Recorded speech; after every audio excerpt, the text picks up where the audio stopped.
Welcome to the Thoughtfully Made Fiber podcast. Today is April 18th, 2021. My name is Amy and I am your host. I can be found at Instagram also, at Amy Sure Makes. I'll put that here below. Welcome to this is episode 5. I can't believe that 5 episodes have passed already.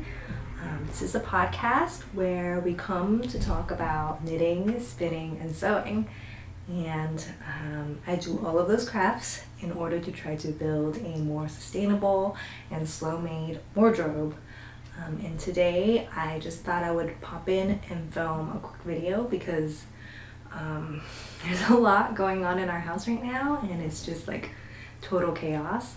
But I'm so excited to share with you some of the things that I've been up to. And if you enjoy this kind of thing, please do subscribe, and if you like the things that I shared, do give the like button a hit and let me know what you think. I hope you're all doing well today.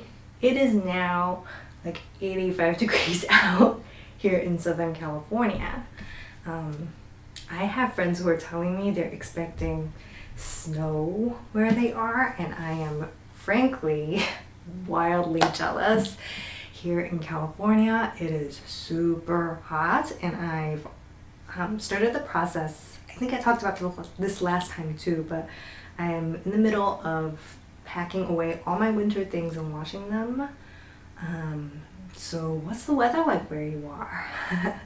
I wonder if you're also packing away all your winter things, or if you're like my friends who are like, whoop, I have to pull out my deepest, like heaviest knits again.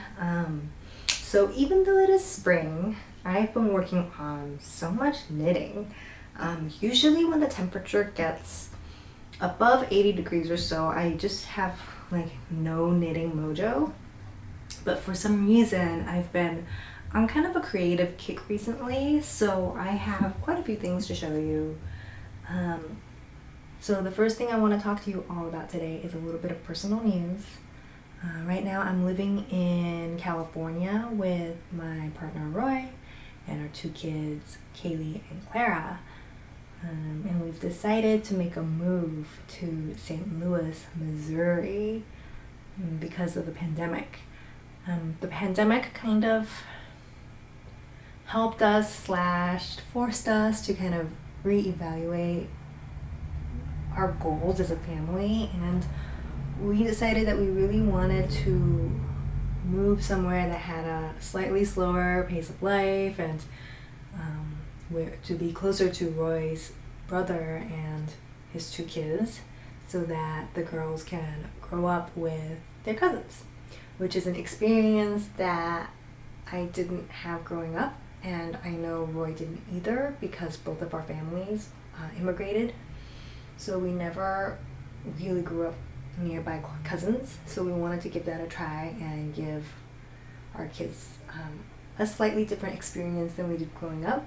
So we're in the process of moving right now, and just out of frame of this video, there's just tons of backpacking boxes. So today I will be packing up my wheel and then trying to take a break, but it's been just a whirlwind of moving activity here, so it might take me a while to film my next episode. I don't know what the next few weeks will be like, just because I've never done a cross-country move before, but I'm looking forward to having a craft room and being near family and just enjoying a slower pace of life. I feel like everyone here in LA is hustling constantly so hard, and it's just really exhausting to be here sometimes. So hopefully we'll find a new community and a new school and all kinds of new adventures as a family together. And I look forward to sharing that with you soon. There's so much that I want to show you all. There's the house that we're moving to, and I hope to also film some of my unpacking and organizing of my craft stash. My sewing machines are all packed up, so I can't wait to unpack them in a new space where there's like a dedicated space for me to work in for crafts and for my knitting design work and all of these things. So I look forward to sharing more with you, and yeah, let's move on to what I'm wearing. First of all, I am wearing a very old make. This is the Charlie Kaftan. I'll insert some footage here now of it in motion. I'll back up a little bit and show you, but basically I made it many years ago with only a sewing machine, and it is a sewing pattern by, now they're called Closet Core Patterns, I think. And this is a straight size 4, which I made a while ago, and this kaftan sustained me seriously through a pregnancy, a postpartum period. It's just a really versatile pattern. You can see it in motion. It's got this wonderful little slit here, and it has a gorgeous little center panel and an optional waist tie and a gorgeous little v-neck. So I sewed it pretty much as is. I didn't raise the neckline or anything, although I might make a version where I do, because this is a little bit exposed if I'm teaching and leaning over. But this is a kaftan that I've now worn like at least 150 times. I've seriously gotten so much wear out of this kaftan, and I wear it here in Southern California year round. I layer it with knits, I wear it by itself in the summer. It's just a great little pattern. So I'll link the pattern and the fabric store where I got it from below. The fabric is from Miss Matatabi, and they have this print in different colors still due to the Nani Ito anniversary collection. So that's what I'm wearing today. That and everything I'll talk about today will also be in the link below in the description box. So check that out. Let's move on to finished objects. I have 2 finished objects to show you today. And the first is this beautiful Shetland fiber that was gifted to me by Sharon. I think last week I was showing you, or last episode rather, I was showing you just the single and bobbin, but here it is finished now. I spun it long draw woolen spun and did a 2-ply. It came out more or less like heavy fingering and sport weight. And I just really love the sheen from the silk and the fuzziness from like the woolen prep and the woolen spinning of the Shetland. And I love how the natural color turned out. This heathering from the natural fibers is just, oh, you can't replicate that. It's just perfect, just the way it is. I wish I had a full sweater quantity of this fiber, but I don't. So hopefully after the current shearing season in North America, I'll see more of this sort of fiber pop up, because I really want a whole sweater quantity in this sort of color. But for now, I think I might design some mitts for it and see where that goes. It's just so beautiful, and I just want to make sure I make something from it that's like the perfect pattern match for it, that will so that it'll see lots of use and be loved a long time, because it's so precious and beautiful. I'm really happy with this hand spun. There it is again, Shetland, the fiber from Morro Bay Fleece Works, which I'll also link below. Shetland Silk Blend. My other finished project is my very first knitting design, which I'm so proud of and so excited about. It is currently in testing, and I finally finished the second sock. So there it is. This is It's Boba Time Socks, and that is its name. It's got a name now. and it has some lovely baubles.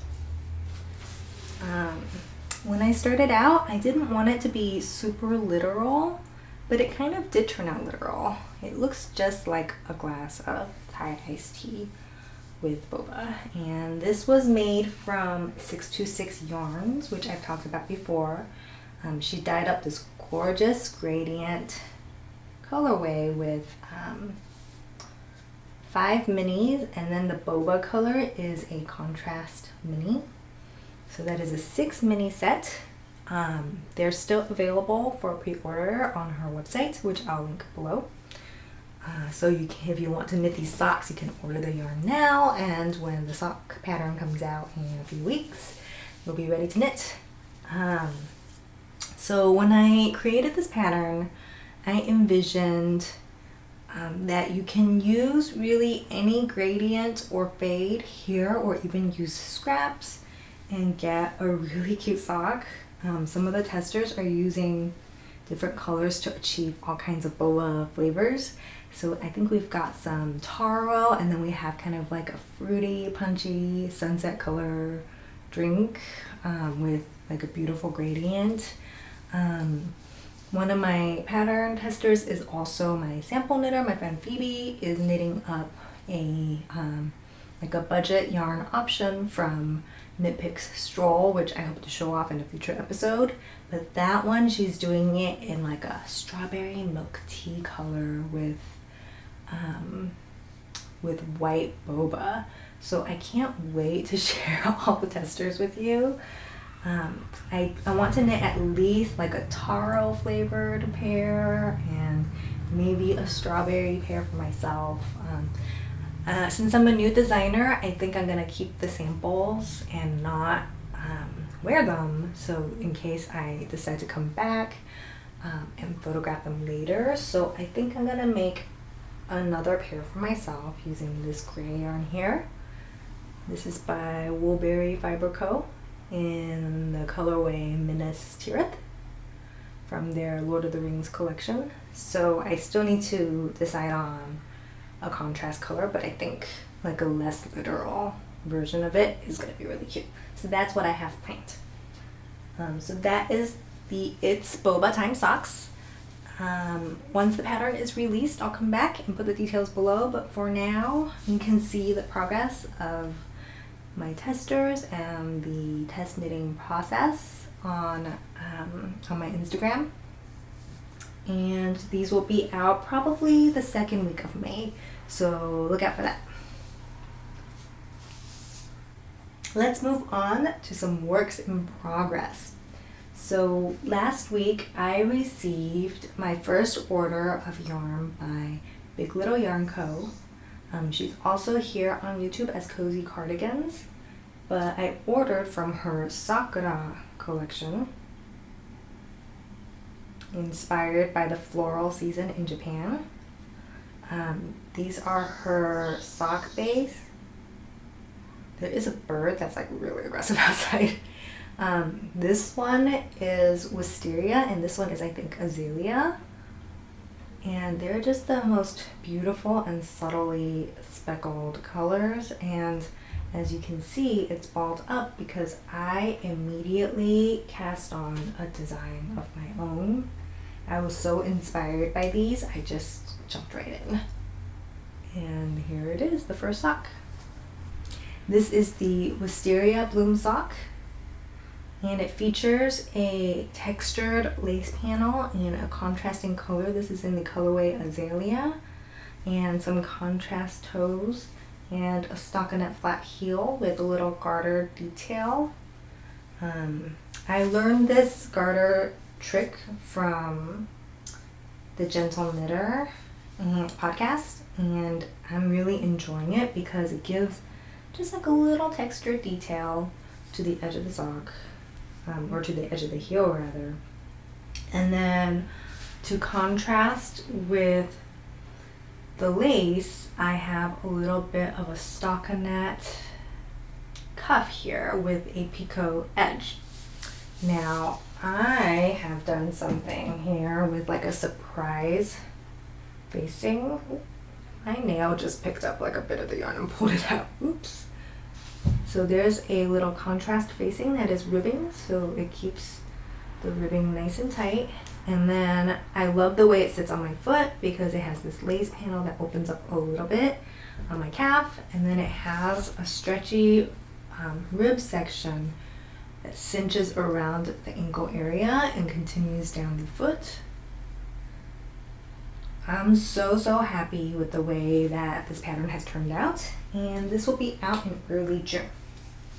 This is currently in tech editing, and then it'll be tested through May. So it'll be a little bit before this comes out, but I can't wait to share more of it with you and to knit up all different kinds of versions with it.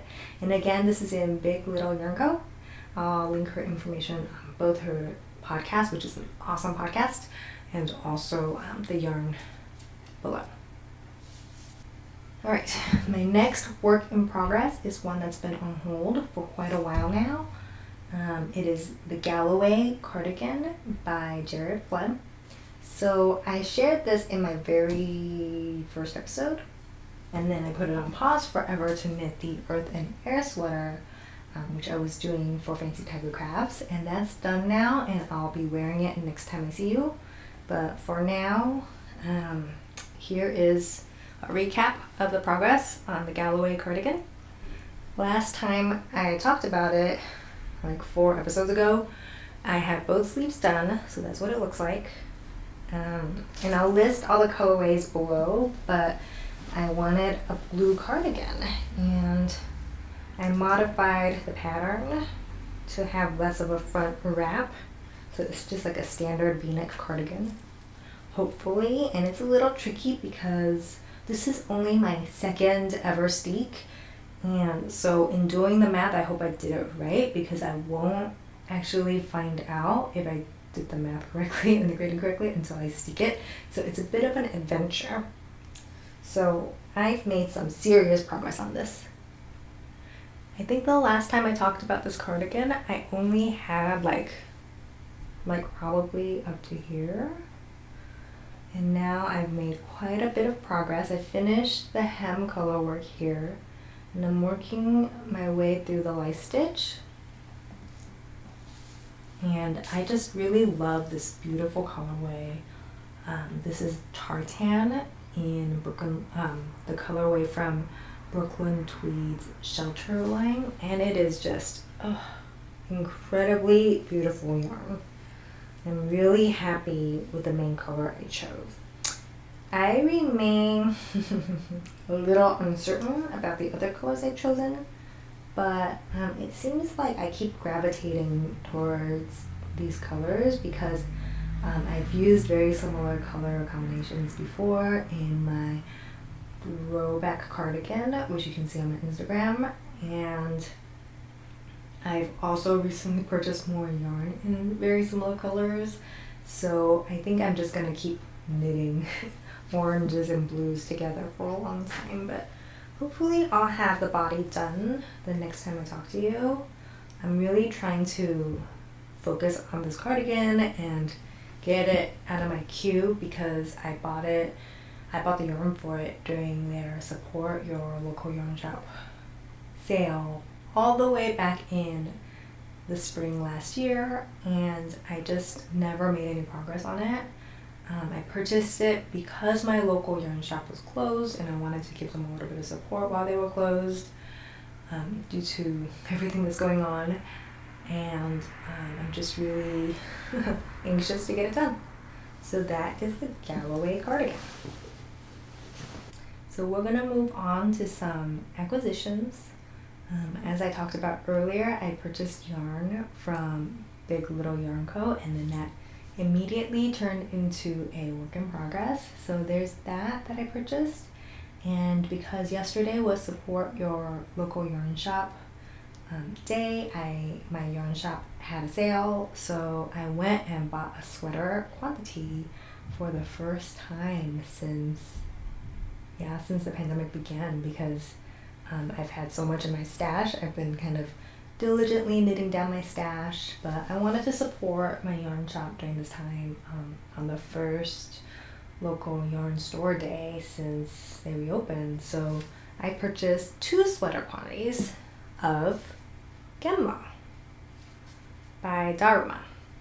So the first sweater quantity, and I think I'm missing a ball here somewhere, I got 3 balls of the ginger colorway and 1 ball of the ivory colorway, and I'm hoping to kind of improvise a little sweater for Kaylee, my oldest. She's 4, and yeah, this is a super interesting yarn, and my yarn shop had some swatches at the store that were really beautiful, so I really want to try it out. It's got kind of like a lightly, almost half unspun, like a very lightly twisted strand of merino that's quite thick, and it's plied with a thin thread of merino that has a little more structure. So it is supposed to spin up kind of like an unspun yarn, which I've not worked with before, but the thread gives it still a little more structure. So I'm really excited to try to come up with some kind of like striped or color work sweater for Kaylee with it. And then I also bought a sweater quantity of this yarn for myself. I am planning to knit the Twinkle by Midori Hirose, and I am knitting it in these 3 colors. Oh, there's the church bells. Please excuse the church bells. I'm just gonna press on because I don't have a lot of time to record today. So I got it in the main body colorway will be this one. This is number 17 ochre.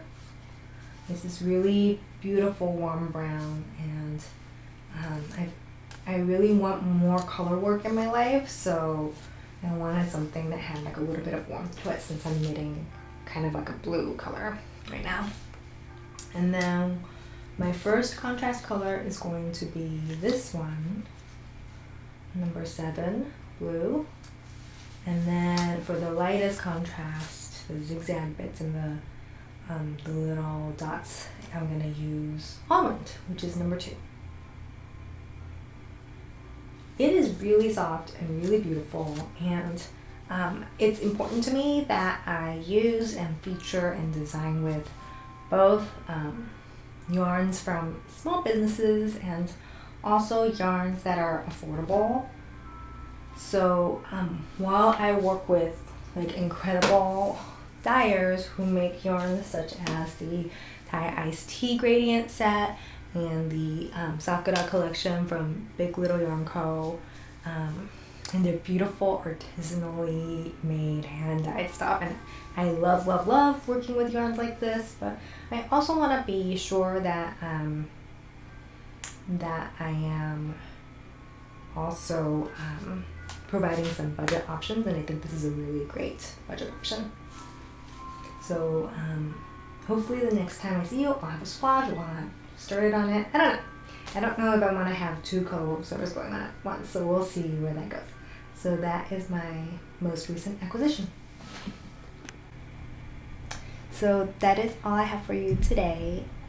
I hope you enjoyed a few of the things that I shared, and let me know what you're looking forward to in your crafting or your spinning or just anything that you're doing this spring. As it gets into like real spring, almost early summer weather here, I'm pretty sure my knitting's gonna slow down at some point. I don't know if yours does during the season, but let me know below. Let me know what's inspiring you today. I hope you're all well and having a wonderful, lovely springtime, or I guess it's fall in some parts of the world. So I hope you're all healthy and safe, and today's episode is probably a little bit short, but I've got lots of family things going on right now, so I'm going to go and just hang out and rest my body for the rest of the day, and I hope that you have a restful and wonderful week whenever you do see this. I'll see you next time.